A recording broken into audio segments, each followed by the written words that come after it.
Yes, people, what's happening? Welcome back to the channel. Welcome back to another live stream, and welcome back to the home of the world champions. First things first, guys, make sure you smash up the like, subscribe if you're new around here. Big up to everyone that's already locked in.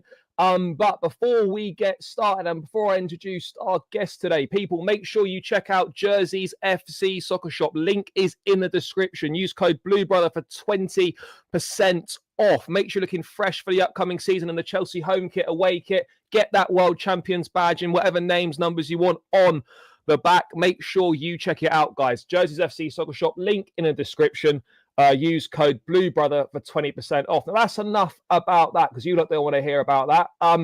Pete, good to have you, mate. Good to catch up. The last time I saw you, I was getting done very dirty in a game of shuffleboard. And yeah, hopefully you're not going to be bringing those same tactics to the show today. How are you, mate? You good? Not too bad, mate. Thanks for having us on. Appreciate it. And yeah, you say we were doing you dirty. We're geniuses, mate. We're geniuses. Just doing the Chelsea way, mate. Playing for time. Oh, to be fair, mate, I might have got done dirty on the shuffleboard, but you boys are getting done dirty in the transfer market, aren't you? I mean, mate, guys, we will get into some Chelsea stuff. I'll get Pete's thoughts on Chelsea and all that in the window so far. But I just want to quickly start in Newcastle, mate. Obviously, yeah, you get the Champions League last season. You win a League Cup. Brilliant season under Eddie Howe. You haven't really spent much, certainly last summer, or really the last couple of summer windows. And there was kind of an expectation, I guess, that there was going to be a bit of a... I don't want to say we were going to go mad, but there was an expectation that you were going to spend this summer and you were going to invest. Obviously, there's still 5-6 weeks of the window left, which sounds mental, by the way. There's a long way to go still. But is it fair to say that at this point in time, are you a little bit disappointed with how things have gone so far when you see what the likes of Chelsea are doing, when you see, obviously, the teams that you're trying to compete with and trying to close the gap on? Anthony Elanga's come in, 55 million quid, big signing, big money. I think he'll do well for you. You've needed someone on that right-hand side with the greatest of respects who is better than Jacob Murphy. Elanga certainly ticks them boxes. But yeah, are you a little bit disappointed with how things have gone so far? Yeah, 100%, mate. Like, I don't think any Newcastle fan could paint it any way different, to be honest. It's been a mess. It's been an absolute mess of a window that was meant to be sort of a really big summer for us in terms of kicking us on. Champions League football, trophy in the cabinet, a chance to really kick on, and it just hasn't happened yet. The kicker to that is exactly what you said. There's 5-6 weeks, however long is left in the window, to still do the business. If we were sat here having this conversation, it was like a week, 2 weeks to go, I'd be panicking right now. But I'm not, because there's still time to do business. It's not gone right from the beginning, and like, to paint a picture for those that are not Newcastle fans won't know this. So, 2 days into the summer starting, Paul Mitchell just packs up and leaves. We were in the impression when it happened that it had been notified by the club and they knew in advance, and it was going to be like a kind of a phased out process. It turns out it wasn't. It turns out he just upped and left. Eddie Howe was already on his holiday, didn't have no idea, wasn't informed in advance, and was just told he's gone. So Eddie Howe has had to be a manager and sporting director this summer, which is never good. A manager should never have to be doing those type of things. So it's been a mess from the beginning. Obviously, we wanted, we were interested in Brian Mbeumo. We didn't get that far because he'd already chose Man United, so we didn't even get to have talks with him. We did have talks with your now striker, Liam Delap, who was impressed by Eddie Howe in the plan, but he obviously wanted to go to Chelsea. He knows the manager. It makes sense. So we lost out on him. João Pedro. I personally think we could have done more in that. Looking back now, I think if we'd have pushed a couple of weeks earlier when we were in those haggling stages, and we'd have put the money down that you eventually paid, and we agreed a fee, I think we would have given Chelsea a decision to make. Do we press ahead or do we not? The fact that we've dilly-dallied on it is giving Chelsea the opportunity to get their ducks in order and go bang. And within days, you would put a bid in and you'd sign it. Just on a Pedro thing, right? Because obviously you've got the so-called quote-unquote established clubs, right?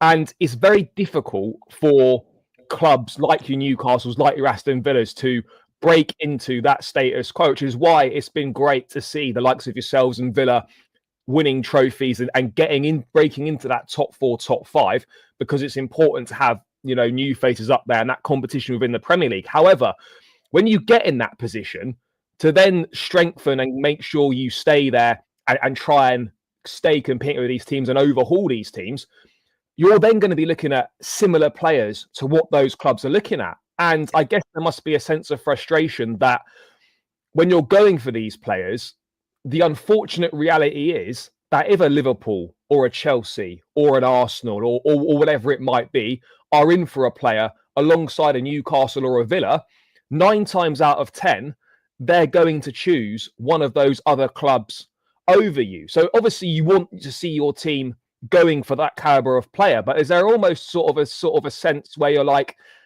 are we almost wasting our time a little bit here? Because we sort of deep down know that these players probably aren't going to come to us. We'll try, but do you almost feel like for Newcastle to compete, you need to be doing more of perhaps a Brighton model, but maybe on a slightly higher level where you are going to your Europes, like you've done with a Sven Botman, like you did with maybe not Bruno Guimaraes to a certain extent. I know there was interest, but I guess you guys were sort of the only ones that were serious for him. Do you feel you need to go back to that type of recruitment rather than trying to compete with these bigger clubs, knowing that you probably are going to miss out on those players? Is that a fair thing to say? Yeah, I think it's fair. And to be fair, on Loaded, we've discussed this. We discussed it on Sunday. Do we need to change tact? And I have to be honest, with what's happened in the last 24 hours with Johan Wieser, it looks like we have changed tact, and the type of profile of player that we're going for is going to be slightly different. Like, look, I'd be wrong in saying that we are equals to the likes of Chelsea, Liverpool, Man City, Man United, etc. We're not. In reality, you guys have got decades of heritage, honours, and trophy winning, and being successful than we have. Like, we're playing catch up here. We're able to compete on the pitch, but off the pitch and beyond, we are not there. We are years away from getting anywhere near that. I think this summer and what we've done has been a bit of a reality check. It's been a little bit of a humbling for Newcastle United, because we've gone for similar players, and when it comes out and Chelsea and Man United have splashed out that cash and put those wages down and been the heritage club that's been able to entice those players off, we've not stood a chance. And to be fair, Newcastle United haven't stayed in the fight for long enough. Said the same about Hugo Ekitike. As soon as another club like Chelsea or Liverpool have come in, we've just stepped away. We haven't even fought with you. Am I right in saying you could have signed him last summer, Ekitike? Was there an opportunity then? Well, there was lots of noise that we could have potentially signed him it was not last January, the January before, when he first went to Frankfurt on loan in the January.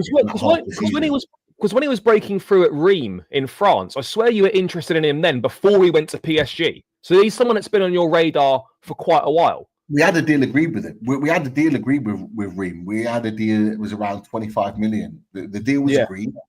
All we needed was the okay on the player side, agent side, and the medical. I think it got to the point where the medical was even kind of like planned. But Luis Campos at PSG had just taken over, and he wanted to build a young, homegrown based team. And Ekitike was the guy that he wanted.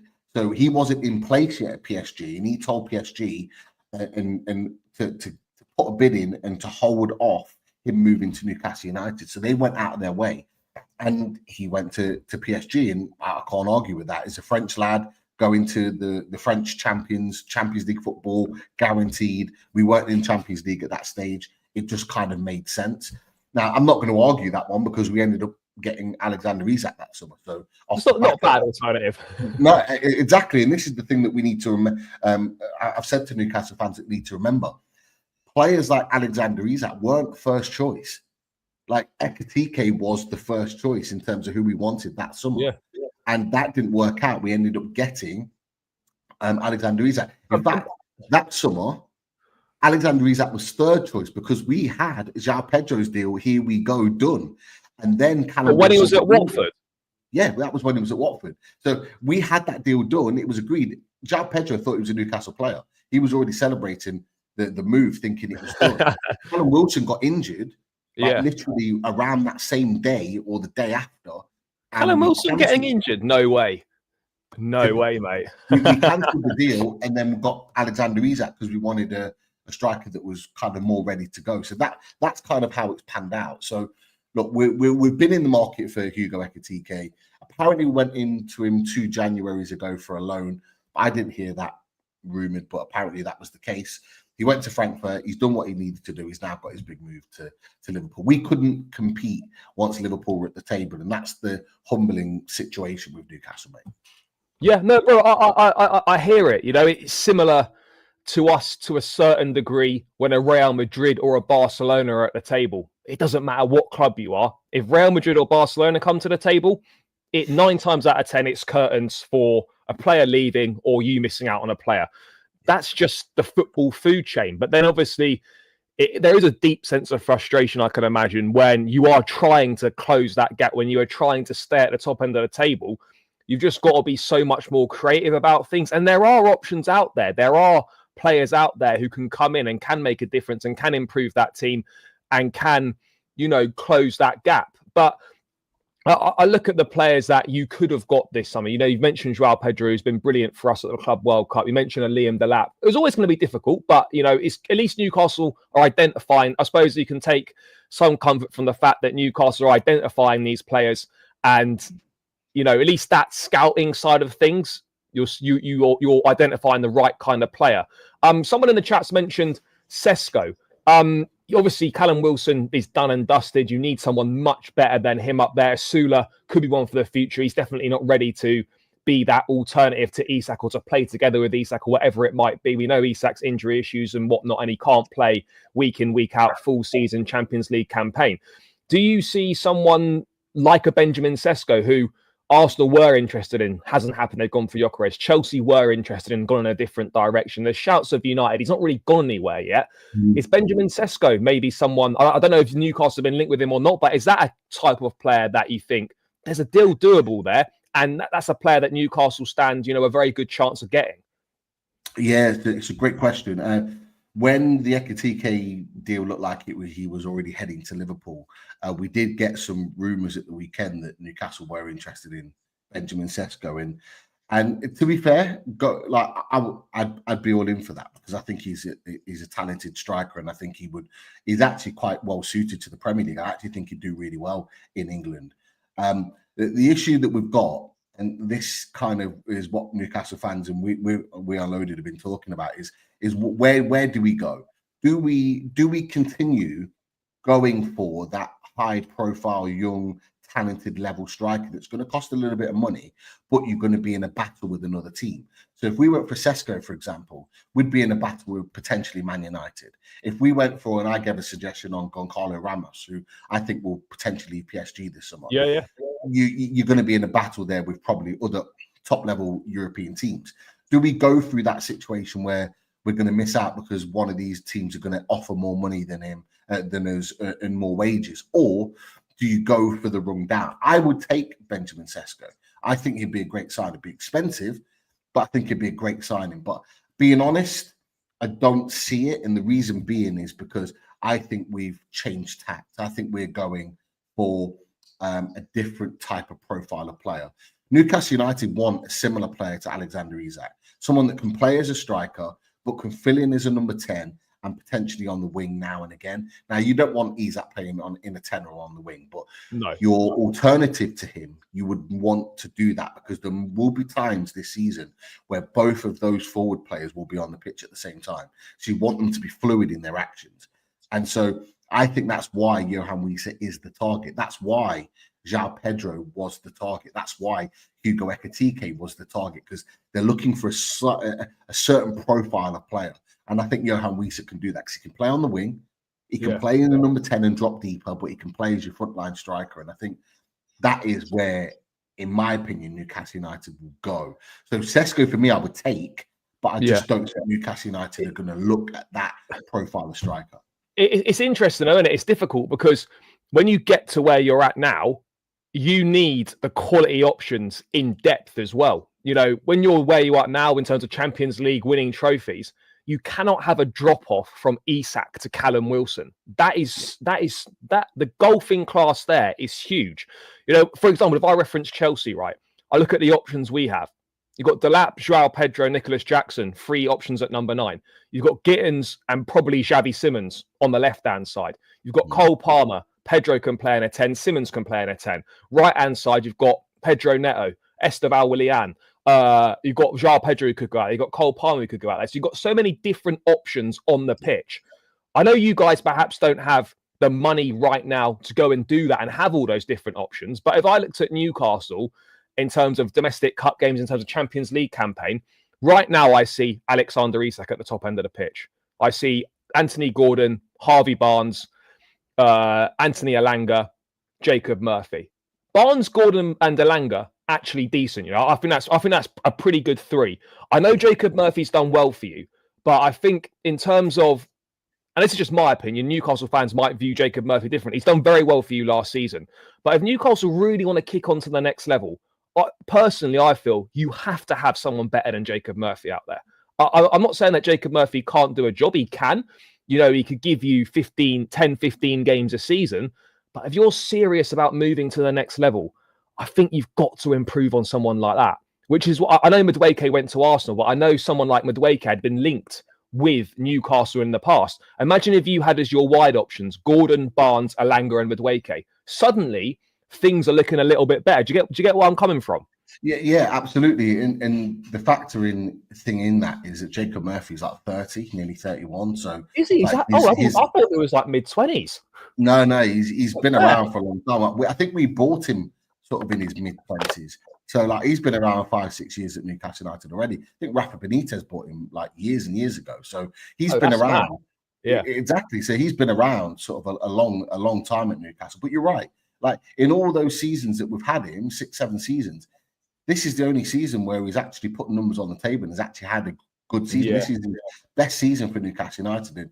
And it's a valid point because nobody in Newcastle, as much as we love Jacob Murphy because he's a Newcastle fan, him and his brother, his twin brother, were born Newcastle fans. His family are from Newcastle. So there's that element of that he understands the club, which is why we've kept our hold of him for this long. And there's that element why he'll probably stay a little bit longer at Newcastle. I think he's got 2 years left on his contract. He'll see that out, no doubt about it. But you are absolutely right. If you want to be fighting at the top level, you need 2 viable options there. Now, you could argue that Jacob Murphy is a viable option off what he's done last season, but there's no guarantees he's going to do that again this season. And that's part of the problem. So I do get what you're saying.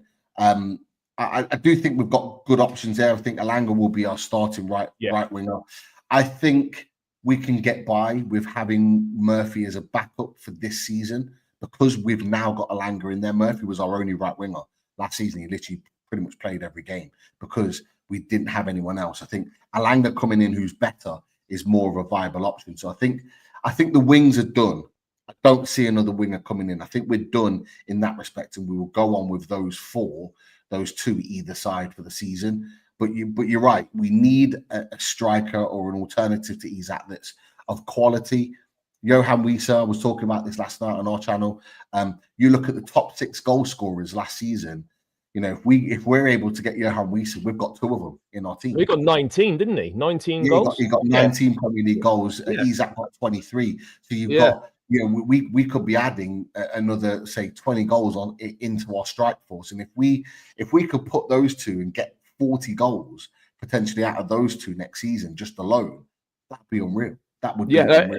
It's a big upgrade. I'm going to come back to Isak and Anthony Gordon. I just want to get your thoughts on Chelsea, mate. Obviously, we back in the Champions League, 2 trophies in the pocket in Maresca's first season. Obviously, Joao Pedro, Jamie Gittins, and Liam Delap have all arrived. And it looks like Xavi Simons is going to be the 4th attacking signing of the summer. Romano with an update this morning that Chelsea are advancing in talks over personal terms with Simons. He's keen on a move to Chelsea. Chelsea want to be fast before the club-to-club talks start with RB Leipzig. So it looks like this one is going to happen. Again, I think, correct me if I'm wrong, mate, wasn't Simmons someone, I don't think there were strong links, but wasn't Simmons someone that's previously been loosely linked to Newcastle in the past? Yeah, about 3 weeks ago. And there were tentative, it was tentative links. It came from Bild, actually, in Germany, that we were interested in, but it never went any further than that. We definitely didn't get a Romano or anyone of any note mentioning us with Xavi Simons, but it got the Newcastle fans a little bit excited, because I tell you what, he's a talented player. He's so good. Like, my brother being a PSG season ticket holder, he watched him when he was coming through at PSG, so I naturally watch a lot of PSG football, and I watched him there, and I said to him at the time, I couldn't believe that PSG let him go. I was absolutely shocked. Imagine him in that team now. Well, it'd be unreal. Like, but he's got a different mindset.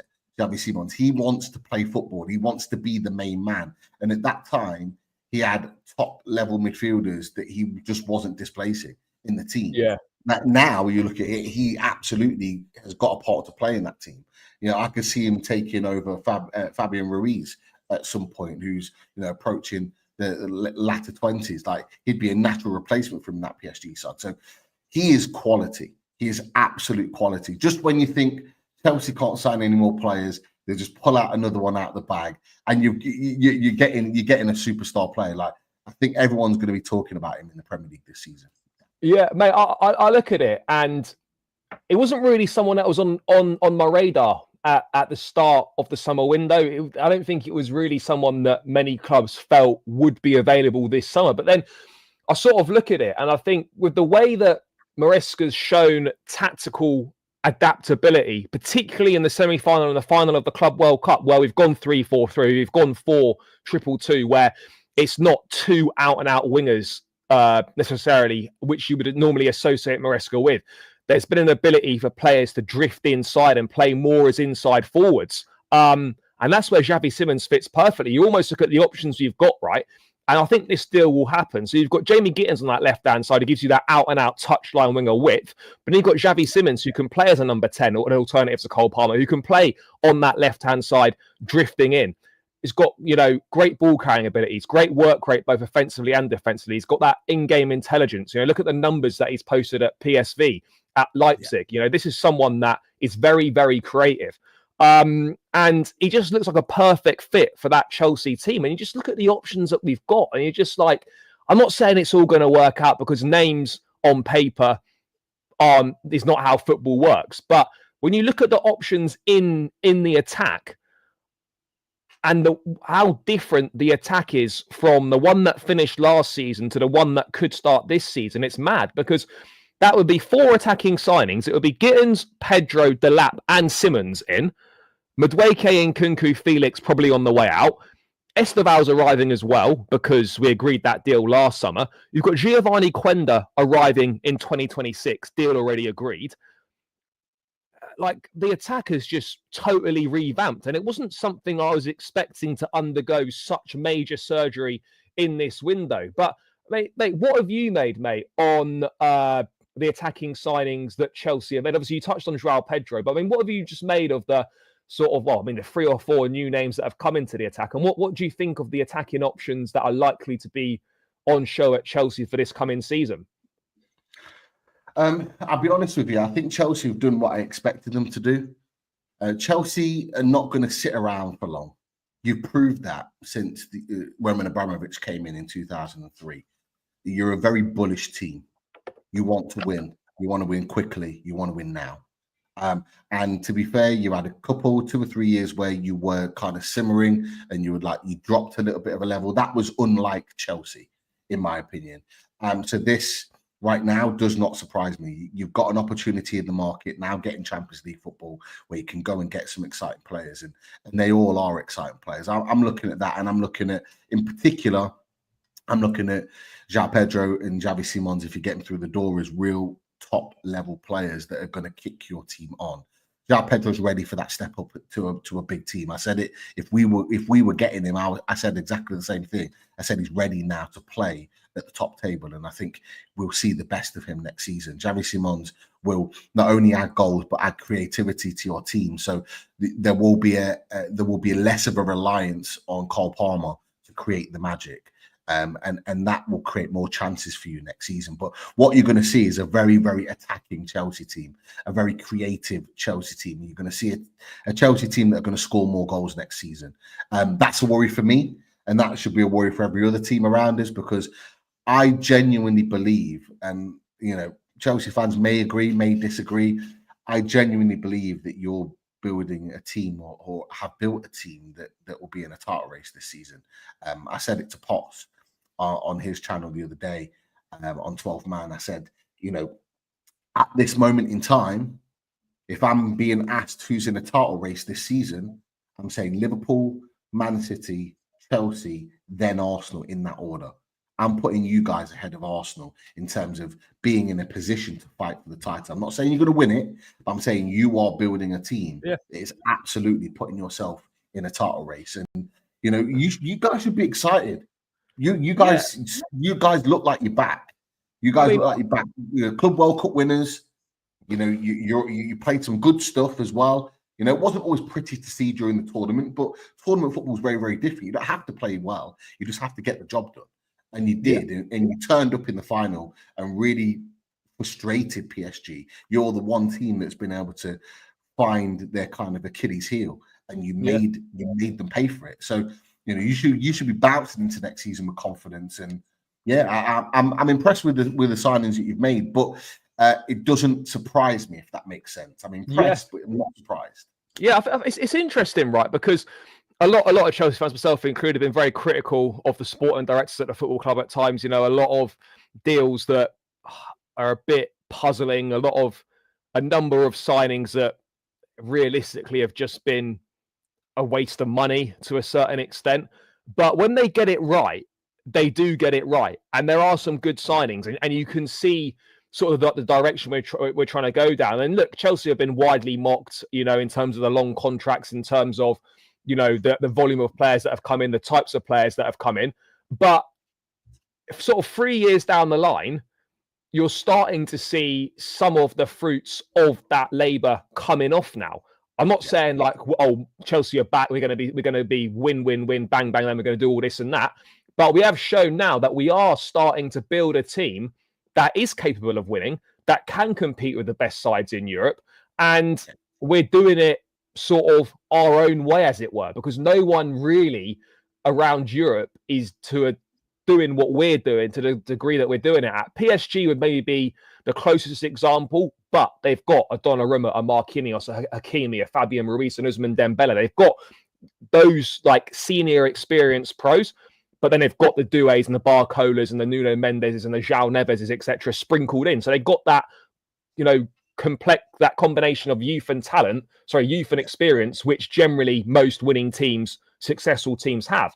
But I think the way we've gone about it, and only time will tell whether it works out or not, is the players that were signed 2 or 3 years ago, they're then going to become those experienced pros for the new 21, 22, 23-year-olds coming in to learn from. That's kind of the direction that we seem to be going down. And whether it works out or not, I'm not sure. But look, it's certainly showing signs of going in that direction. I mean, mate, from your opinion, right, what else do you think Chelsea need to do this window? I don't think there'll be any more attacking signings. We'll wait and see what happens with Nicholas Jackson, whether he does or doesn't go. I personally feel he'll stay. When you look at the squad, I think it's kind of obvious what needs addressing. What do you think Chelsea need to do in the remainder of the window?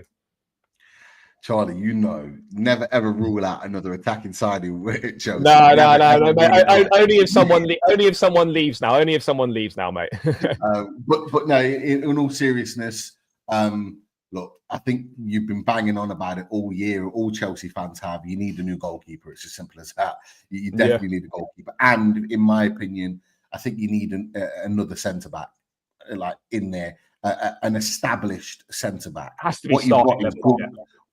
What you've got is you've got good players, good centre backs that can do a job. Colwell, Trevor Chalobah, He's been linked with Newcastle yesterday, actually, funny enough. And we were linked with him way back and kind of dismissed him. But actually, he's been excellent for Chelsea. Mate, he's he's been really one of the best good. defenders.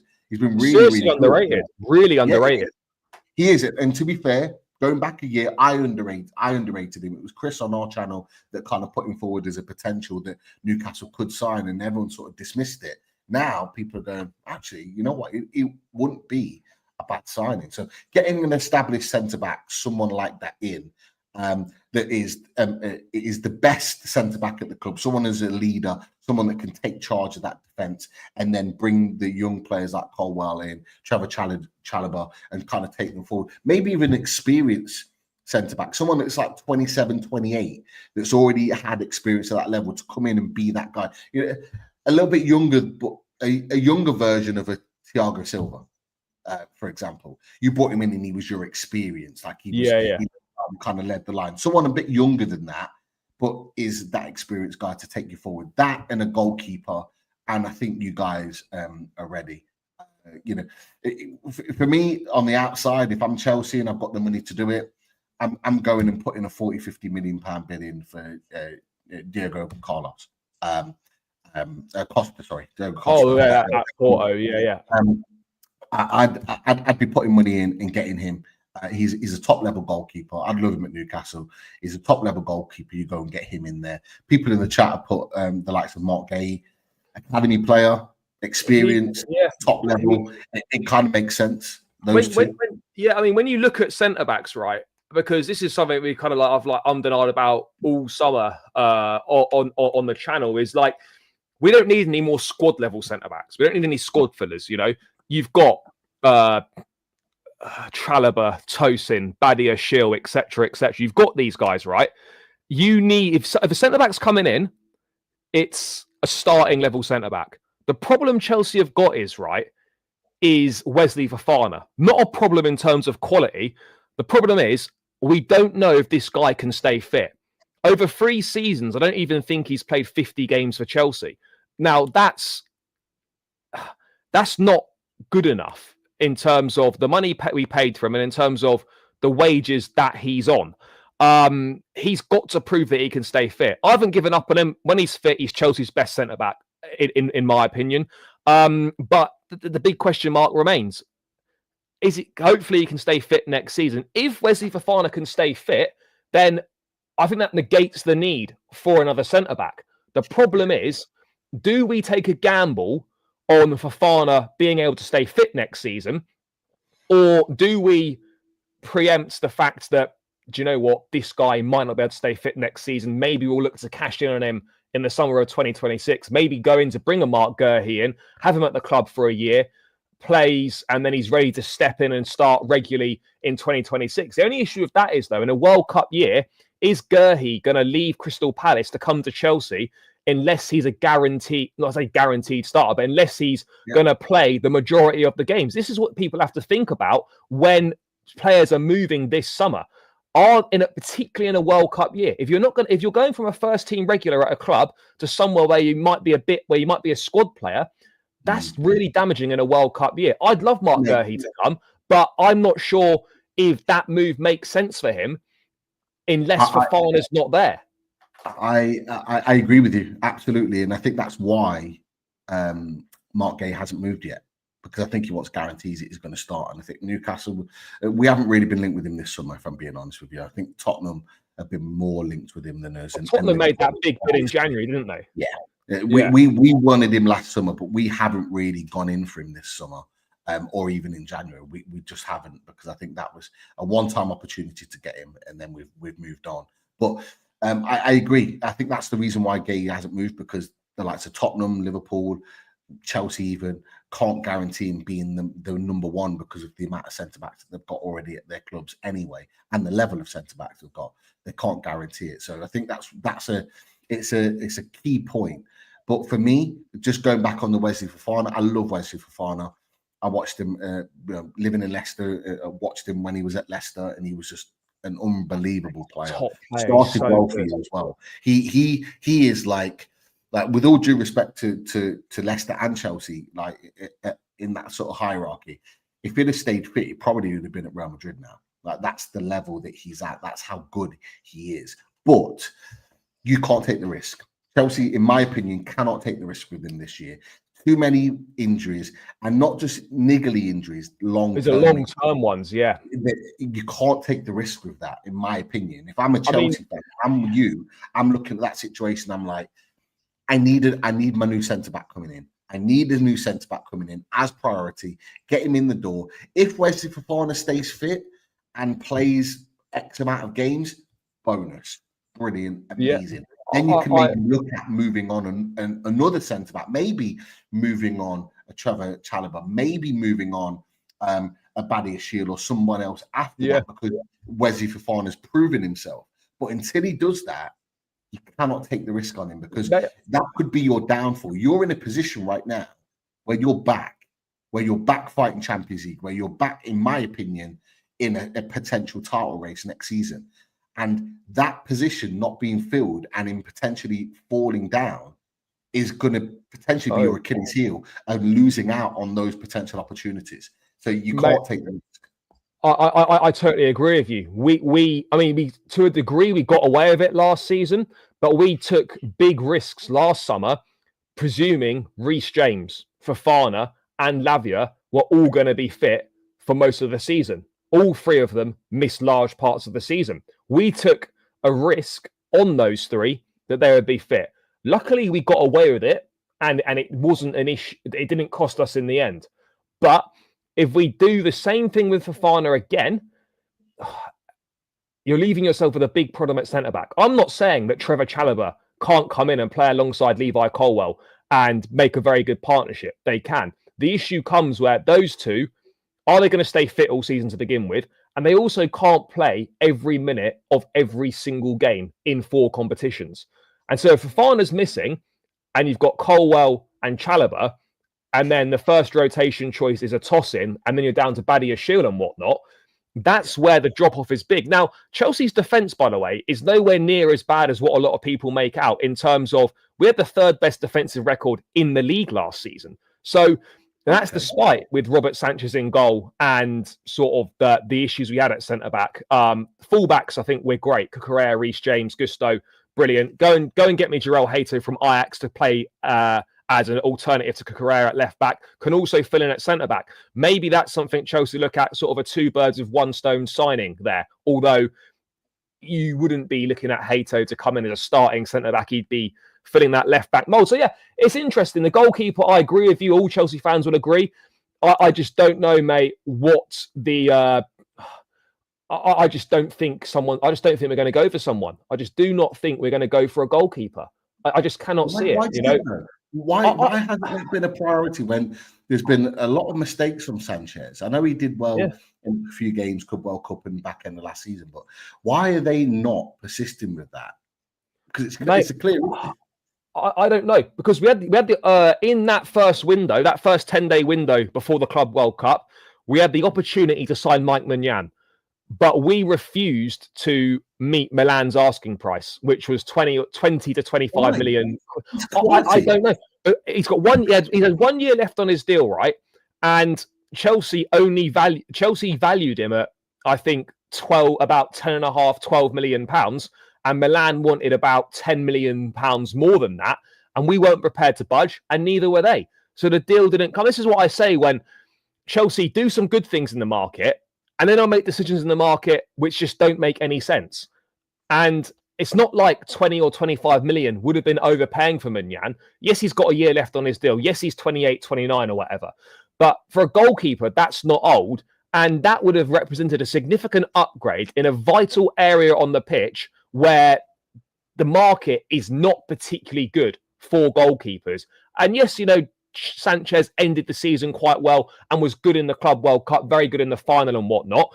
But the reality is that I think most Chelsea fans know that Robert Sanchez is not going to replicate that Club World Cup final form throughout the majority of a season. And he's shown no evidence that he's going to stop making mistakes that lead to goals. He made the most errors last season in the league leading to goals.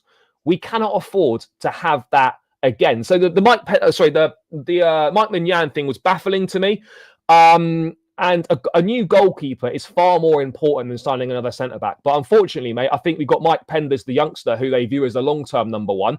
And they were probably looking for a stopgap signing for a couple of years whilst he develops out on loan. Maybe they just think now, we'll stick with Sanchez until Penders is ready. It's a bit of a risk, but if with our attacking power, we're going to outscore teams and we're going to try and approach it from that route, then maybe we might see something different. But I don't know. It is a baffling one, but there's still 6 weeks of the window left. You know what Chelsea are like in the market. You can't ever rule anything out. So maybe a new goalkeeper might come in. I don't know, mate. But I want to get back to Newcastle. I want to talk about two of your key players, Anthony Gordon and Alexander Isak. We'll get to Isak in a sec because that'll probably be a longer segment. Gordon, linked with us, by the way, a couple of years ago under Thomas Tuchel. We were strongly linked with him when he was at Everton. The move didn't happen. He went to your boys. Last season, he wasn't great. I think his first full season, he was brilliant. Really, really good. There were talks of that swap deal to Liverpool involving, I think it was Jarell Quansah going the other way, potentially. He'd agreed to go. Last season, he wasn't at his best. He's still a very good footballer. I'm a big fan of his. Where do Newcastle fans stand with Anthony Gordon? Obviously, he's going to stay this summer. I don't really think there's been too many links from what I've seen. You'll know better than me with him potentially leaving the club. But where are Newcastle out with Gordon? Because I feel like he's someone that should maybe be delivering more than he actually is. Yeah, it's the only real sort of tentative links have been with Arsenal actually on that left-hand side, but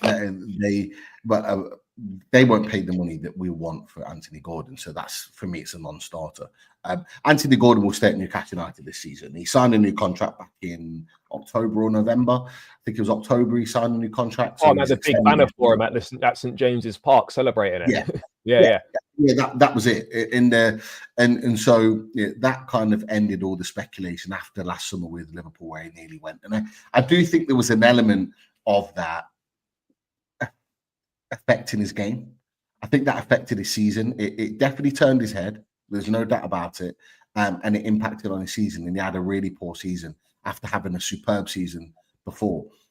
But the thing that I've always said with the likes of Anthony Gordon is if you've been given a big boy contract, then you need to put big boy performances in. And he didn't last season. Yeah, he was a baller the season before, but he wasn't a baller last season. There was maybe 3 or 4 games max where I thought he played really well. A couple of them were against Arsenal, one of them was against Liverpool, and there may have been one or other down the line. But other than that, he hasn't played well in games. He hasn't affected games in the way in which he needs to be. He is now one of Newcastle's most important players. And when you are an important player at a team like Newcastle United that are trying to get Champions League, you need to put performances in every week. Is he one of the highest earners as well? He's up there now. He's up there now. With that new contract, it put him up there as one of the highest earners. So with Bruno and Isak. He's on less than both. He's on less than both of those because Bruno's on the most, being the captain. Isak will eclipse that if we get and we can come to that in a second. But at this moment in time, he's one of our highest earners, and we haven't seen the performances that back that up. We need to see that this season. I believe we will. I believe he comes back hungry. I believe he comes back determined. Part of it, and what I've said, is what you talked about earlier, in that it's a World Cup season. And his place on the plane could get affected. All it takes is Grealish to go on loan somewhere from Man City and have a superb season. He's then first choice again. And then Gordon has got to work his socks off to get back into that squad or to even be in the team to be able to play. Because at the moment, he's first choice left winger. But that could quite easily change. So he needs to put performances in to ensure that he gets on that plane for the World Cup. So there's a lot of pressure on him next year.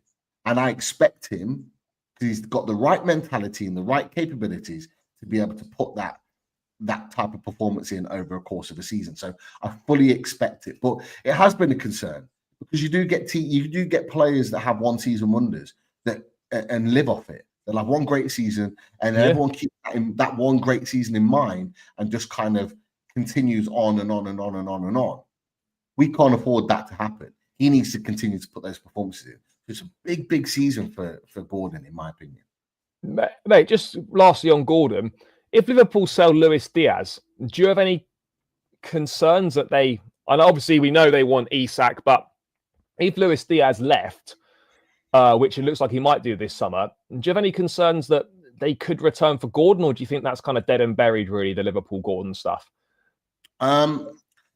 There's a potential to, but if I'm being honest, Charlie, I think there's been more links with Rodrigo. Yeah.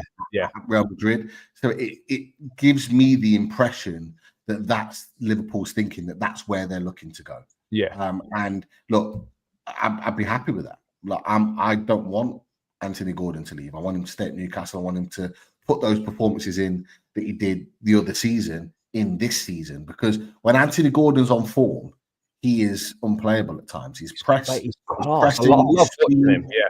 His trickery, his ability to win fouls and free kicks and penalties in dangerous positions at dangerous times in games is really, really important to Newcastle United. Everything that Eddie Howe wants in his winger, Gordon has that. He maybe needs to add more goals to his game. That's probably the one area that I think he needs to improve on. But everything else in his game is exactly what Eddie Howe wants. So we need him playing for Newcastle United. So to answer your question, I don't think he goes to Liverpool. I fully expect him to stay at Newcastle United, in my opinion. Yeah, that's fair enough, mate. Last 5 minutes, because I know you've got to go. Alexander Isak must get so bored of talking about it. It's a big talking point for Newcastle. I mean, all clubs have had similar sagas in the past, and sort of part of you thinks during the time, like when it's going on, it'd just be easier if this guy goes. We just don't have to talk about it anymore. But Isak, obviously phenomenal footballer, outstanding player, one of the best number 9s in the league, if not the best, one of the best in the world. I think you'll correct me if I'm wrong. There's an acceptance from Newcastle fans that if he stays this summer, it's more than likely going to be his last season. I know you're trying to get a new contract tied down for him. Reportedly wants 300k a week.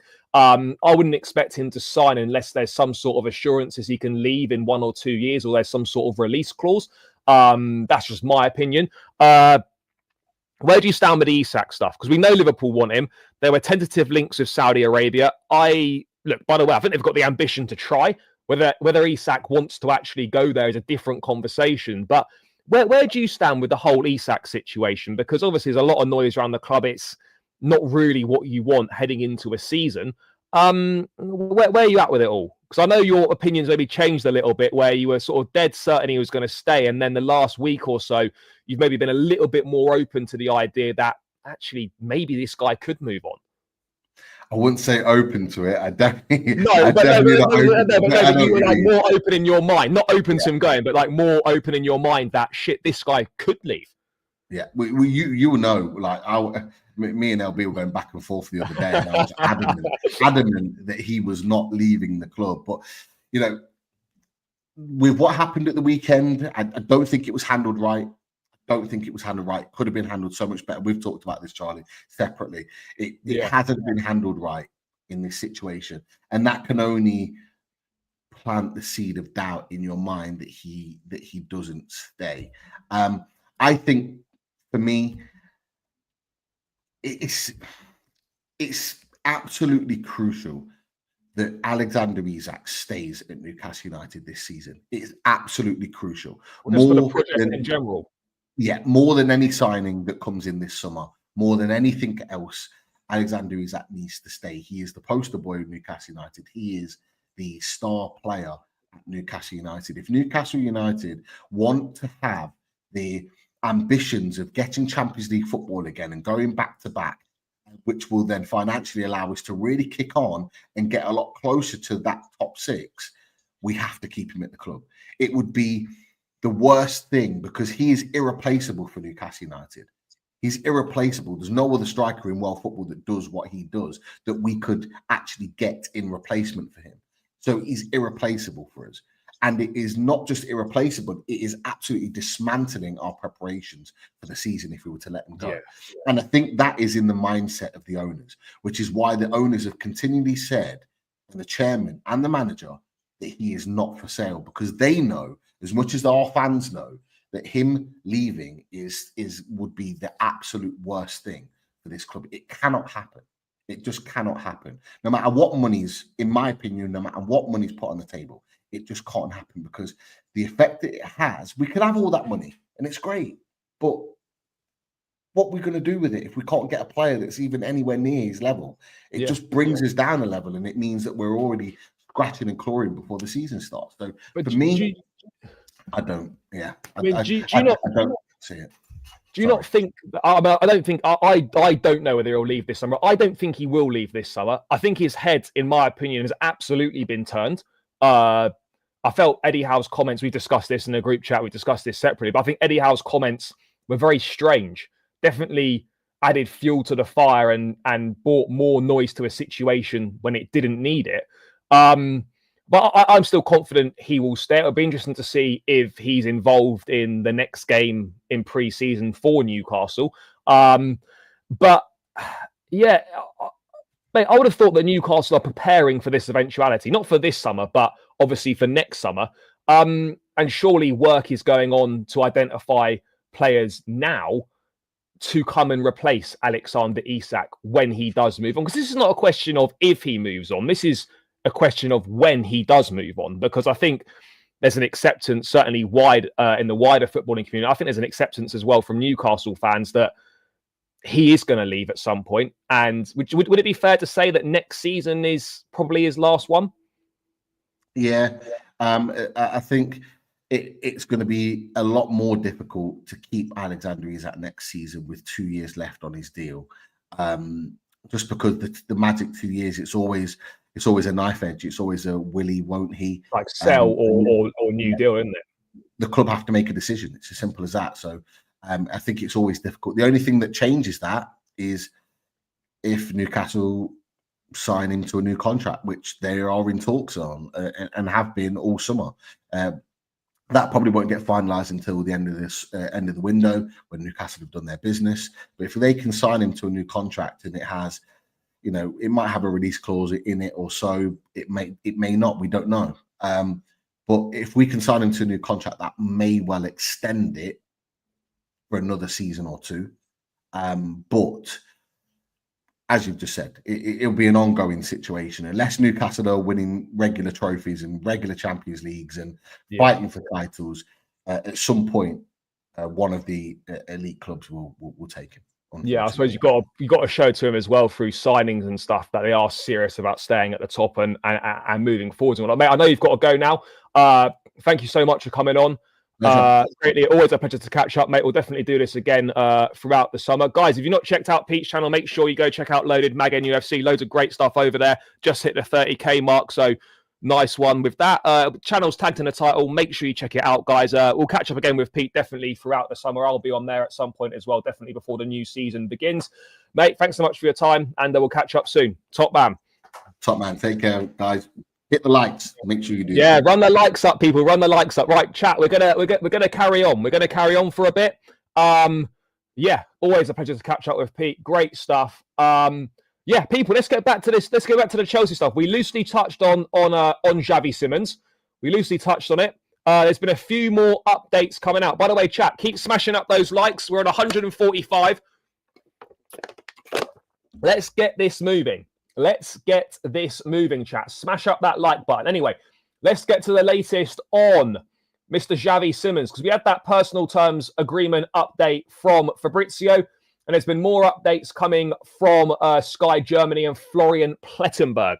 Chelsea and Xavi Simons are getting closer, and a verbal agreement is near. Talks also took place with Leipzig yesterday, with more scheduled for today.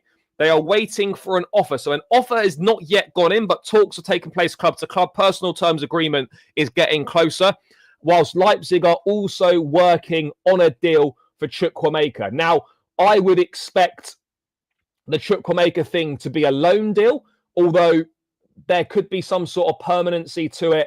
I'm not too sure. But yeah, look, Xavi Simons it's going to be it will be a brilliant signing. I've got no doubt in my mind that this will get done. Oh, wow. Big exclusive here. Sorry, chat. Big exclusive here. Forget Mr. Xavi Simons for a while. We're going double Dutch, people. We are going double Dutch. Jarell Hato. Chelsea have now made official club-to-club contact with Ajax for Jarell Hato as next top priority. Hato understood to be keen on the move and already prepared to accept personal terms at Chelsea. Negotiations ongoing with very good relationship between clubs. I tell you what, we are cooking double Dutch. We're going to have some Dutch delight on that left-hand side, people. It's going to be Jarell Hato, Xavi Simons. We are making big boy moves. We've been talking about this. We've been waiting and waiting and waiting. Where is this Cucurella? Where is this Cucurella backup? Where's the update on this? The Dutch revolution. We are going double Dutch, people. This is what we are fucking talking about. This is what we're talking about. We are cooking. You know, if this deal can get done, Xavi Simons can get done, then genuinely, chat, we are one goalkeeper signing away from the squad being complete. If we can get these two signings over the line, we are one away. We are one away. We are one away, chat. I mean, it's not a here we go yet for either of these deals. Xavi Simons, here we go, will definitely be well before that. Well before it. The Xavi Simons deal will be done before Hato. But Hato is open to joining Chelsea, prepared to accept personal terms, and now official club-to-club contact has taken place. Hato can overlap. He can invert into midfield. He can also play at centre-back as well. So he ticks all the boxes. 19 years of age, yes. Has played over 100 games for Ajax. Is a full Dutch international. Has got European experience. I mean, all boxes are being ticked. The most obvious sort of Chelsea signing under Clearlake ticks all the boxes.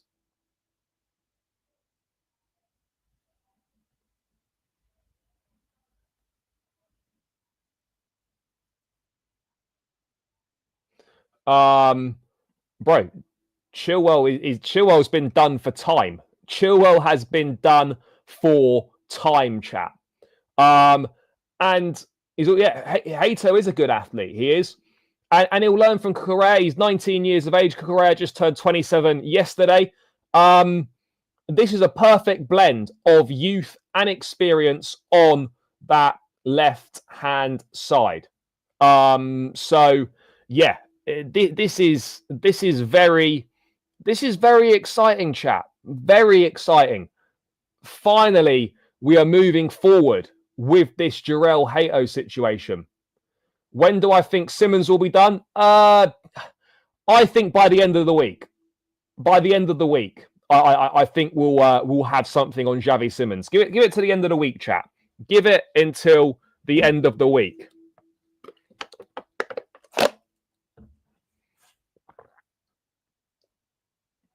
I mean, maybe. I don't know. Maybe. Yep, can play left back and centre back. He's predominantly a left back, though. Yeah, I agree, Rory. I agree. Yeah, look, I think I said this on the show yesterday. Maybe we're waiting until the Renato Vega deal is virtually done before moving forwards with Hato. And it's sounding like the deal for Renato Vega to Atletico Madrid is virtually done. He's got leadership. He's got leadership qualities. Versatile, fits the age profile, basically ticks all the boxes that Chelsea are looking for. Now, in terms of a price, we don't know what the price is. It had been reported that Ajax were looking for £60 million. They're not going to get that. Ben Jacobs reporting that potential suitors feel Ajax could sell for around £40 million. I think anything from that £40 to £45 million range is a fair deal. I think anything in that £40 to £45 million range is 100% a fair deal. Absolutely a fair deal, and is one which we should be pursuing, and it looks like we are. Obviously, we've got to move quickly. There are going to be other clubs interested, but it feels like we are the club with the most interest at this point in time. The most interest at this point in time. So yeah, this is excellent news, chat. This is excellent news. Really, really good news, guys. Yeah, but bro, if Simmons comes, there's no room. There's no room for Garnacho. You're not going to sacrifice Nicholas Jackson as a striker and bring in a third choice on the left-hand side. Makes no sense whatsoever. Bro, double Dutch. This is what we're doing. I mean, look, in terms of the price, I think 40 to 45 million is fair. Right, the price has got to be right, though. Anything past 50 million, and it is looking pretty steep. He's talented, young. Yes, there's deficiencies in his game which absolutely need to be ironed out. But look, he's going to be coming in as backup for Cucurella at centre-back, at left-back. Sorry, he'll be another option at centre-back. However, look, we're all presuming, by the way, he's going to be the backup signing to Cucurella at left-back. Surely Chelsea aren't signing Hato to be the centre-back signing and to start next to Colwell. That would be a mistake. However, I don't believe that's the sort of thing. That's the sort of thing that we're looking to do. I don't believe that's the sort of thing that we're looking to do, chat. I don't believe that's the sort of thing we're looking to do.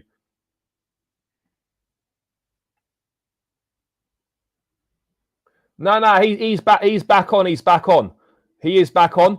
I'll get him back on the channel at some point, maybe this week, if not next week. I saw him in New York, to be fair, when we were out there for the Club World Cup final. Bro, if it's already on the screen, unless there's a further update from the one that's up on the screen. If there is, then that's fine. But I don't think there is. This is the latest update on screen. Yeah, I've got it on screen. So there are no further updates from Fabrizio. Yeah, bro, it's on the screen now. It is on the screen. Who won Talent of the Year last? Yeah, was he Eredivisie Young Player of the Season last year or something like that? Bro, I don't think personal terms are agreed yet. They're not expected to be a problem. He's prepared to accept personal terms. So, the thing is, though, right? There's still 6 weeks left in the window. Can we really say that if these two signings come in, that Chelsea are done? Can we really say that, chat? I don't think we would be done. I still think there'll be something else in the pipeline. I still think potentially there will be something else in the pipeline. I mean, it can't be ruled out. It cannot be ruled out. It depends who leaves. It depends who leaves. You know, if Nicholas Jackson were to leave, then we would need to go and sign. We would need to go and sign someone else. We would have to, chat. We would have to go and sign someone else. By the way, guys, we're 25 likes away from 200. Keep smashing that like button and keep subscribing if you are new round here, chat. If you're new round here, make sure you're smashing up that subscribe button, but keep running the likes up. Let's get this up over 200. Let's keep it stepping, chat. Been a great show so far today. And I'm happy with the business so far. The difference between the business that we done last summer compared to the business we've done this summer is night and day, chat. Night and day. Oh, for fuck's sake, is that someone at the fucking door? Chat, bear with me. Someone's at the door. To be fair, could be the brown envelope. The brown envelope might be a week early. Bear with me, chat. I'll be back in a sec. Brown envelope is at the door, ready to get cashed up. Might put it towards a Jarrell Hato fund. I'll be back in a sec, chat. Someone's at the door. Bear with me, people.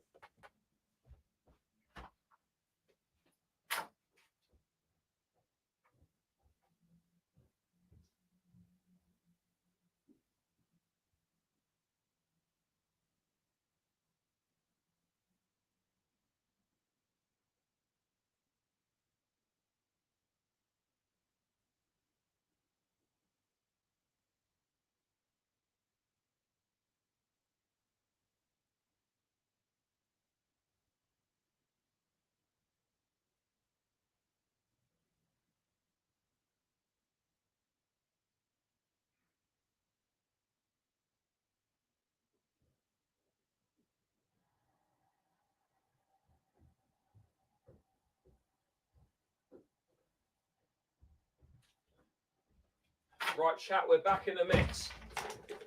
We're back in the mix, chat. Right. Brown envelope has arrived, chat. Personally delivered by Egg Barley as well. Can you believe it? Hand delivered.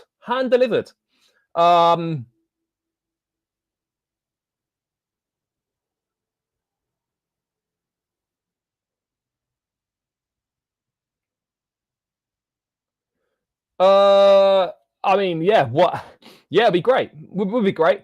I'm not too fussed about when the personal terms are agreed. Look, Xavi Simons, I think, is definitely going to happen. Hater, there's a bit more work to do, but yeah.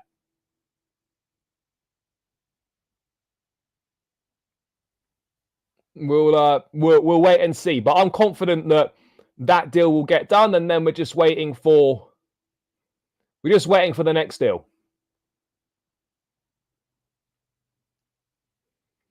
But yeah, this is great. This is really exciting. A player in a position that we actually need. This is really important. And, we've been saying for so long, chat, how have we bought all these players? How have we spent all this money? And the squad is still not complete. Well, the squad, if we get these two players in, is pretty much complete. We're just missing a goalkeeper. Now, it'll be the Cucurella backup, but the fact he can also play centre-back is probably appealing to the club as well. But he will very much be the Cucurella backup. He will very much be that Cucurella backup. Let's wait and see. Yeah, but is he injured? Is he ill? Any reasons given? Mate, we have to. Because Mark Guiu's going out on loan, and then Delap and Joao Pedro as two centre forwards for the season. No, you can't do that. If one gets injured, we're fucked. You can't do that. And we learnt that last season when both Jackson and Guiu got injured in the same season. We were playing Pedro Neto down the middle. You've got to have 3 frontline strikers in the team next season. You have to. You absolutely have to. Yeah, it will be mainly as a left back. I'm pretty certain of it. I mean, what Dutch players we had at Chelsea in the past? Melchior, Belarus, Arjen Robben, Jimmy Floyd Hasselbank. Those are the ones that come into mind at the moment. Maybe there's a few more, but those are the ones that spring to mind. Oh yeah, Martin as well. Yeah, true. Kesman. Yeah, Mateo Kesman as well. Fair. Yeah, I'm hearing it, chat. I'm hearing it. I am hearing it. Ruud Gullit as well. Yeah, we're synonymous with Dutch players, chat. We are synonymous with Dutch players. Good history.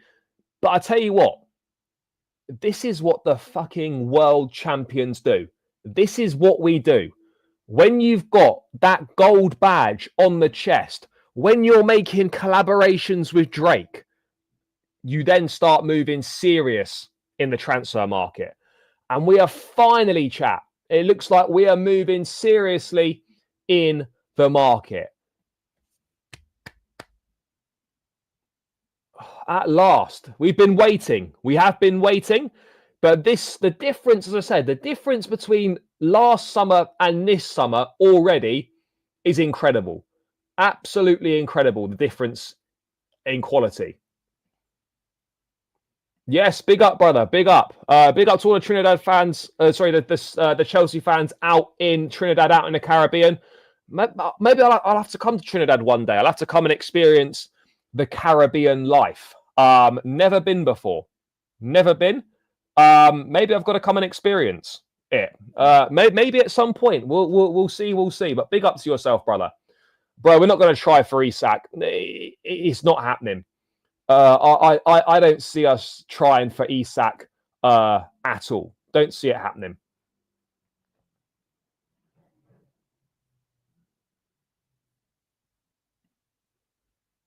Oh yeah, Nathan Ake. Oh, Marco van Ginkel. What a guy.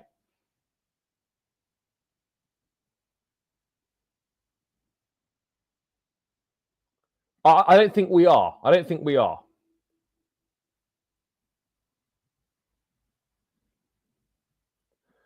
I don't know, bro. I don't know.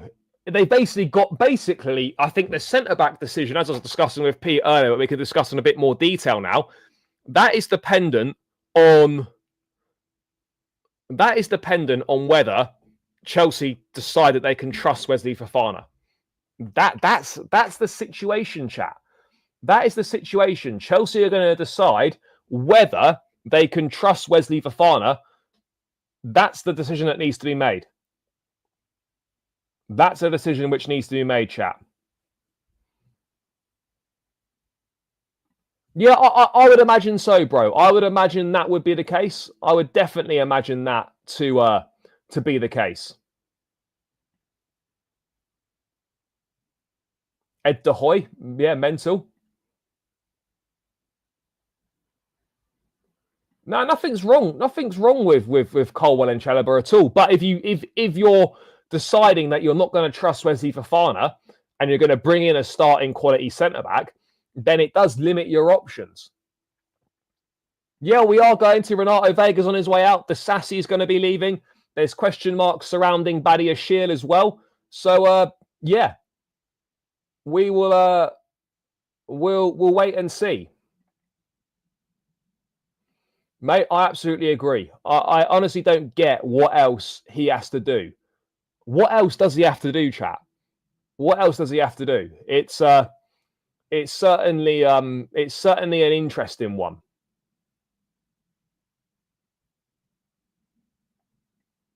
Yeah, the Hato news is that's going to start accelerating. That's absolutely going to start accelerating.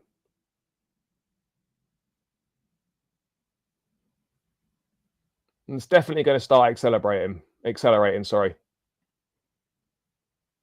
Let's bro,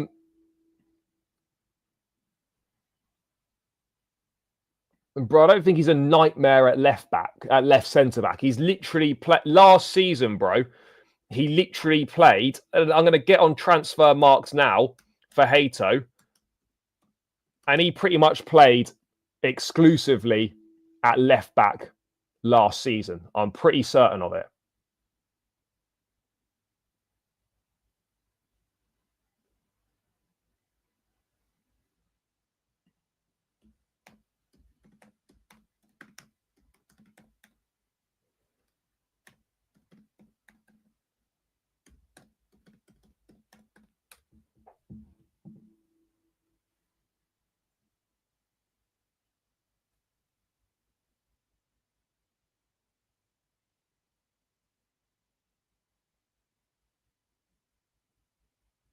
Yeah. Let me just quickly bring this up because he's not a nightmare at left back. If you look at his appearances last season, right? Even just throughout his whole career, throughout his entire career, of the 161 games he's played across all age groups and senior football, 88 of those have been at left back, the most. And he's played 70 times at centre back from his youth career up to where he is now. So this idea that he's not is a nightmare at left back I think that's a bit over the top. There's a bit over the top that, because he's played 88 games at left back out of 161, 70 at centre back. This is including his entire youth career as well. So he's played more at left back than he has at centre back. This is a guy who's predominantly a left back and can fill in at left centre back if needed. But I don't think that's going to be his primary role at Chelsea. 6 assists and 3 goals in 50 appearances last season. 50 appearances last season. 46 of those were at left back. 2 of those were at centre back.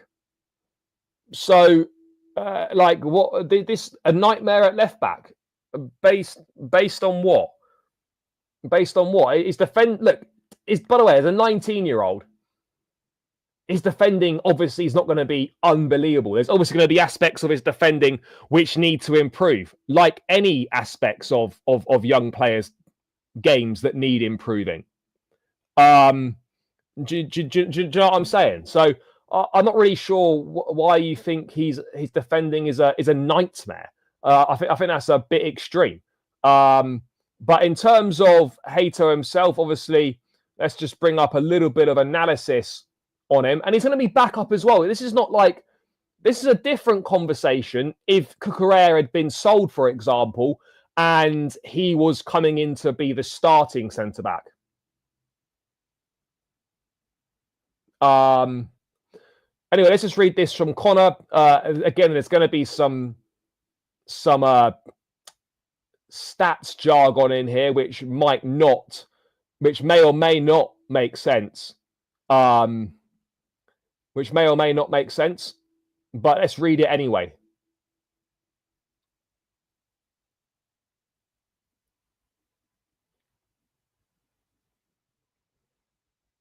Let's have a look at what he's saying. So it was the defender that was hitting all the right marks when I was scouting defenders for Chelsea last month. It fits the bill for so many reasons. Left back / centre back hybrid, offers brilliant cover for Cucurella whilst being able to get centre back minutes as well. Athletic player, good recovery pace. Zone, very important factor, can operate both inside and outside at multiple different depths and heights. I'm not really sure what that means. And as a central defender, key for tactical versatility. He's an aggressive type, likes to come out, defend man-to-man, and engage with opposition players, suited to Maresca's ideas. So, yeah, front foot defender, aggressive, can come inside, can overlap.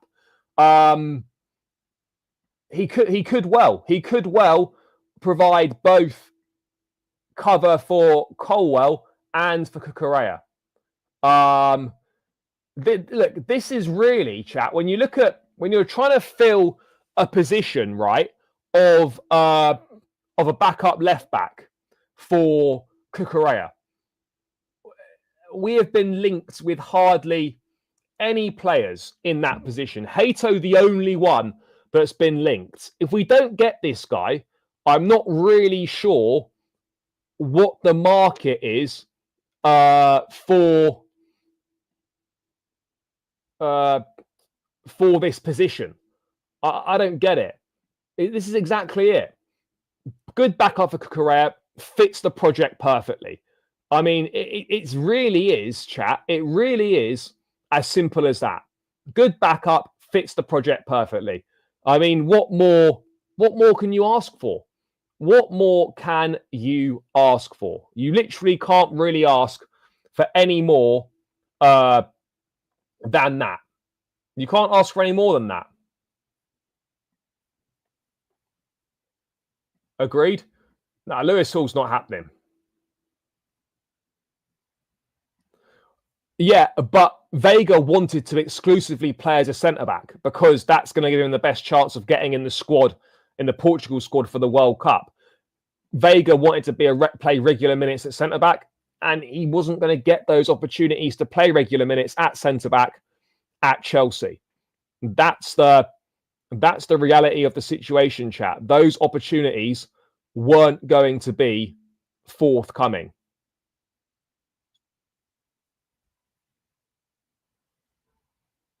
So yeah, that's the situation. That is the situation.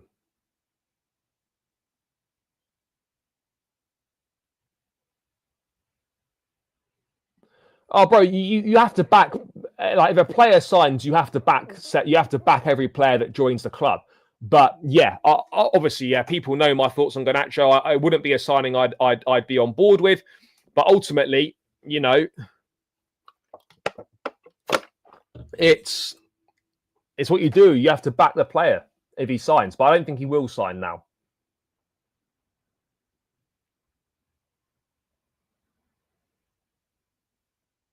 Yes, mate. All good, all good. Hope you are doing well.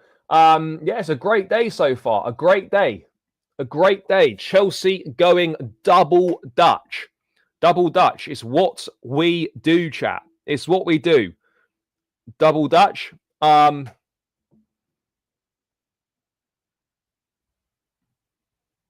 he's getting the squad, but he's not going to start. Whereas at centre back, I think there's a genuine shout that he does start. I think there's a genuine shout that he does start at centre back. Bro, we don't need him anymore. Gittins and Xavi Simons to be the options on the left. We don't need him. No, he's not gone yet, but he is pushing for that move to Atletico Madrid. And I think things are getting very close on that front. Things are getting close on that front. He is moving.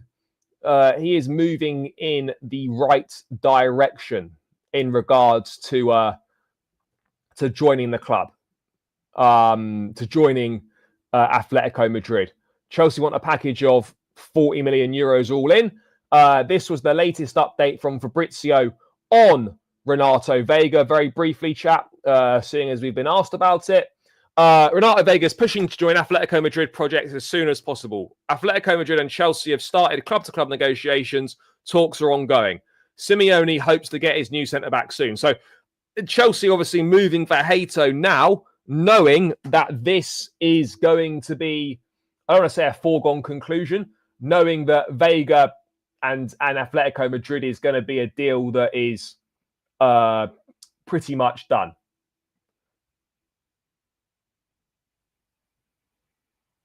No. There won't be any. I don't think there'll be a here we go by the end of the day. No, I don't believe that to be the case. I think this Hato kid will give all our left-footed defenders a good competition for their places. Let's wait and see. I don't think Felix is close, but yeah, Felix is obviously on the way out as well, which is not a bad thing at all. Yeah, very little on Chilwell. I mean, we even had Sterling updates yesterday. There's been next to nothing on Chilwell. I still think that's pretty optimistic. I think this week, definitely. But again, things move fast. But yeah, I don't think we're going to be in a situation where that's going to be agreed. I think for Simmons by the end of the week, Hato, I think you're looking more like next week. But it depends how fast things move. Chat.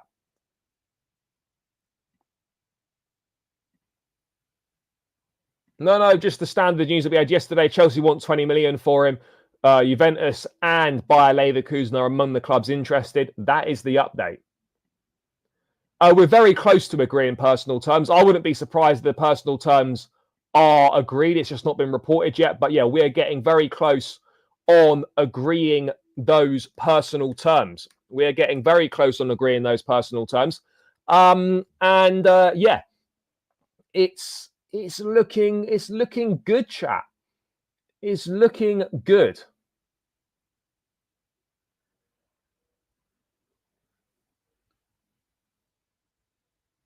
It is looking good. Yeah, run those likes up. What are we on? 222. Let's try and get this to 250, chat. Let's try and bang this up to 250 likes. Any new shirts? No, I've got the home kit and the away kit. But other than that, no, I haven't got any other new shirts. Obviously, I'll get the third kit when it comes. But in terms of other shirts, no, I haven't got any other shirts. I'll when I next go away, whenever that is, I haven't got any plans right now. I'll probably pick up some more. But yeah, at this point in time, no new ones. Yeah, big fan of it. Big fan of it. I think this will be a brilliant signing. Ticks exactly what we're looking for. So yeah, another exciting option to have from that left-hand side in the attack. That much is absolutely clear. Absolutely clear. No,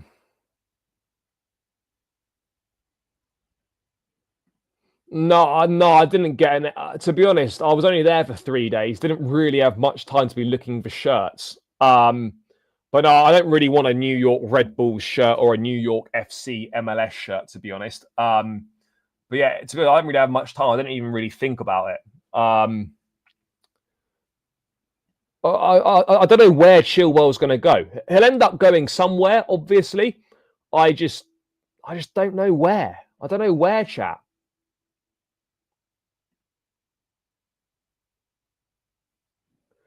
I'll probably take Manyan, but I'd be happy with either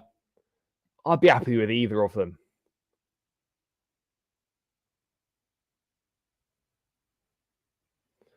But the outgoings are ongoing. The outgoings have picked up. You know, one thing I've said. You know, I've never been concerned about the outgoings at Chelsea. I've never been concerned with the outgoings at Chelsea.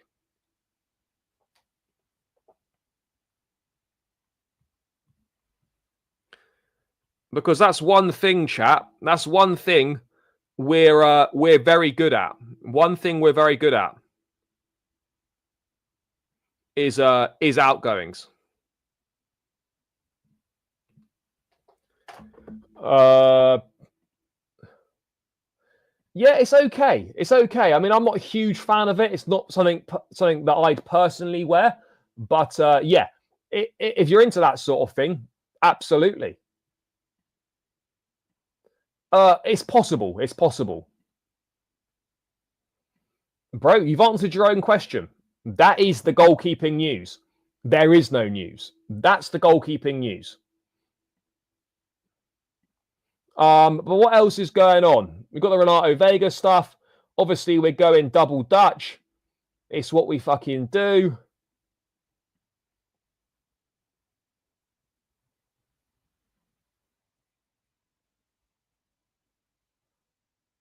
It's what we do.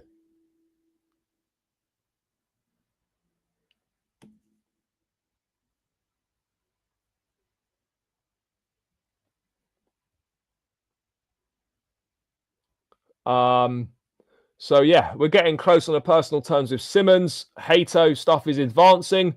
So yeah, it's all looking good.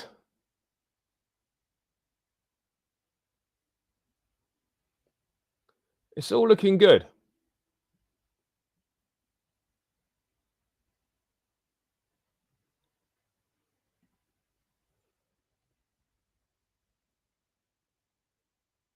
Yeah, we are getting a shirt sponsor. We're in talks with up to 10 companies, multiple different airlines. Chelsea want like a long-term sponsorship deal, but apparently sponsorship deals don't really work like that.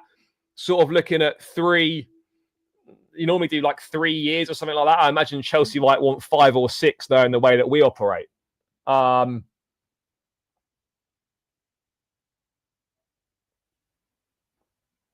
I mean, I wouldn't go as far as saying we're winning the league, but look, we're putting ourselves in a good position to compete. That's the most important thing. We are putting ourselves in a good position to compete, chat, and that's the most important thing. Yes, big up, brother. Yeah, always good, always funny. He's always good to listen to.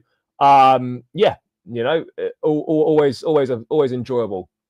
Hater will be so important. Just another centre back giving my common boy Gurhey 2 common boys in the defence. I can't believe this.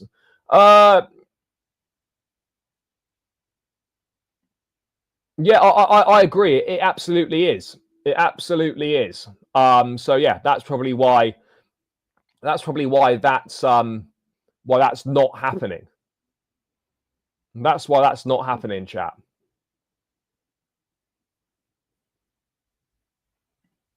That's why it's not happening.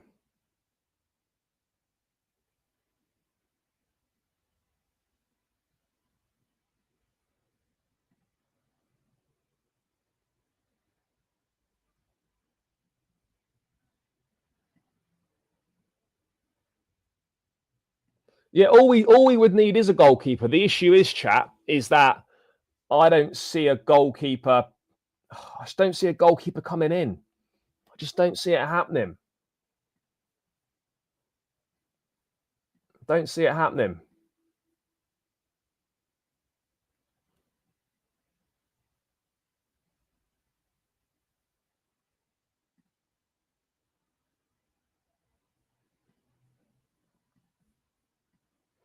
But we can hope.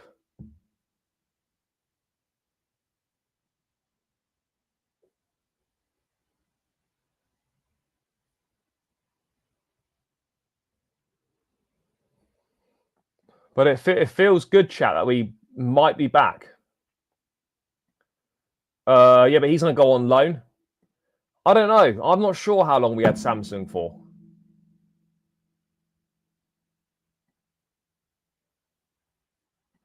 Yeah, it's great. It's really good. The away kit. It is really good. No doubts about it. It is excellent.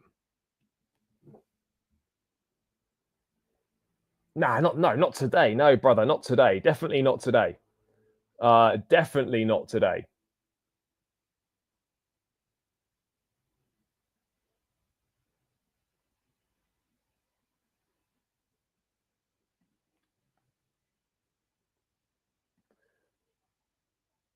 I hope so. I hope so. Yeah. I'll be at both of the friendlies, Leverkusen and Milan. It's because that's what we do. The Visit Malta weekender will be there. We will be there for both friendlies. No, none at all, bro. I'm telling you that you'd struggle to notice the difference. I promise you. Like, I took both of them in, got the badge on. They just checked them to make sure they don't stink, and yeah, it was fine, absolutely fine. I mean, I don't think they can't tell you. Oh, by the way, unless it stinks or whatever, they can't say, "Oh no, we're not printing that." Oh, that's not real. Or did you get that from here? Because they're not going to ask you those questions. I had no problems at all. The Leverkusen one is fine. The Leverkusen one's 20 quid. That's okay. The Leverkusen at 20 quid, I've not got an issue with. 30 quid for Milan, that is a bit steep, I think, for a pre-season game. It is a bit steep, but I don't see why they're not both 20 quid.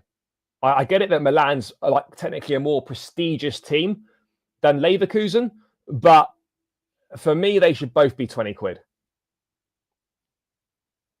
Or 30 quid for Milan, but if you buy tickets to both games, you get a 10 quid discount and it's 40 or something along those lines. Just think 30 quid for a pre-season game is a bit steep, chat. I think is a bit steep.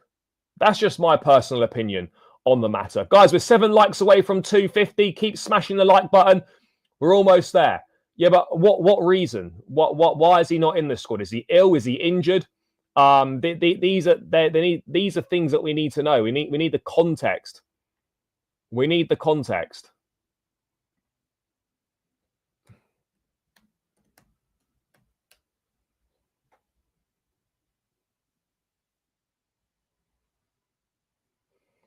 Maignan going to be captain of Milan next season. He's been named the full captain.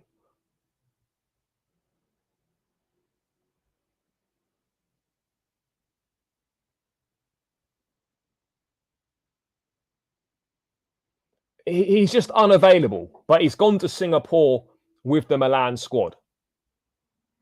So yeah, I'm not really sure what we're doing here.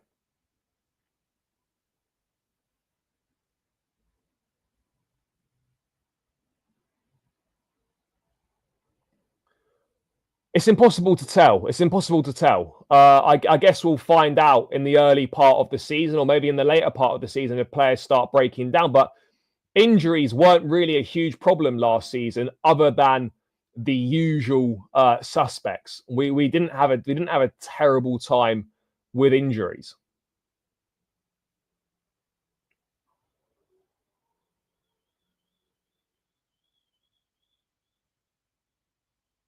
So yeah, we'll see. Yeah, again, it's going to depend on the level of the opposition, but that'll be interesting. That will be interesting to see how much those are, because I think those could be quite expensive. Yet we're close to the deal. I don't think it's bad. But yeah, we'll have to see on that, chat. We will have to see on that.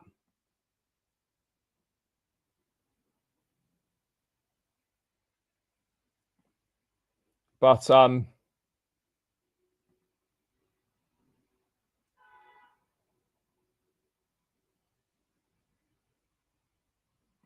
mate, Nico fight, as I said all along, unless Chelsea want Jackson out, and unless Jackson wants to leave, he's not going anywhere. He's under contract until 2033. He wants to stay and fight for his place.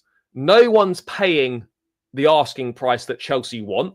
And the signing of Simmons means there's no need to bring Garnacho in. So I'm sorry to the Jackson haters, but I don't see how he's going anywhere. I do not see how he's going anywhere this summer. He just isn't. But let's have a quick flick through and see if there's any further news coming. Doesn't look like there is. It's been a packed. Tell you what, chat. It's been a packed show today. Packed show. But we are going to round this one out here imminently. I think we need a proven centre back and proven goalkeeper. Yeah, potentially. Yeah, I think so. Bro, advancing is not going to be done today. Advancing won't be done today. It could be done this week, probably next week. Yeah, Caleb Wiley's gone back on loan to Watford. Paez, Penders, and Sarr have gone on loan to Strasbourg.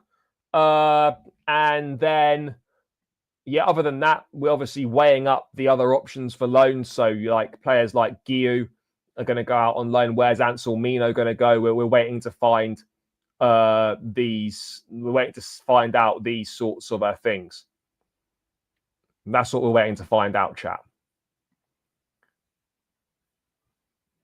No, I would say maybe tomorrow or Friday.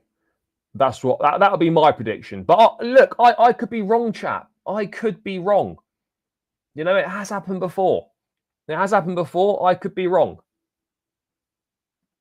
Big up, brother. But yeah, chat, we're going to round this one out here. Pack show as always. Big thanks to Pete for jumping on earlier. Make sure you check out Loaded Mag NUFC, guys. Big love for all the support in the show. Pack show, loads of stuff we've gone through. Simmons, Hato, outgoings. Big love to the chat for the support. Appreciate each and every single one of you. I'll be back either later on today if there's any major news. If not, I'll be back tomorrow going through all the latest Chelsea news. Big love, guys. Enjoy the rest of your day. The world champions are here. We might be back. Up the Chelsea, and I'm out. Peace.